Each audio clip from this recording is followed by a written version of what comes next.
സൂറത്തുൽ മുൽക്ക് പാരായണം ചെയ്യ്. അള്ളാഹു നമ്മുടെ ഖബർ ജീവിതം സന്തോഷത്തിലാക്കി തരും. അള്ളാഹു ഈമാൻ തരുമാറാകട്ടെ. 2 ഖുർആൻ സൂറത്തുൽ മുൽക്ക്, സൂറത്തുർ റഹ്മാൻ. അർ-റഹ്മാൻ അല്ലമൽ ഖുർആൻ ഖലഖൽ ഇൻസാന അല്ലമഹുൽ ബയാൻ. എന്ത് പ്രതിഫലം!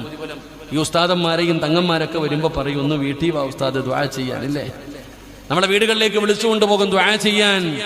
എന്നാൽ സൂറത്തുൽ റഹ്മാൻ ഏത് വീട്ടിൽ പാരായണം ചെയ്യുന്നോ ആ വീട്ടിലേക്ക് അള്ളാഹുവിന്റെ റഹ്മത്തിന്റെ മാലാഖമാർ ഇറങ്ങി വരും. സഹാബിയുടെ ചരിത്രമുണ്ട്. ഖുർആൻ ഓതിക്കൊണ്ടിരുന്നപ്പോ വീട്ടിൽ കെട്ടിയിരുന്ന ഒട്ടകവും കുതിരയൊക്കെ കിടന്ന് ചാടാൻ തുടങ്ങി.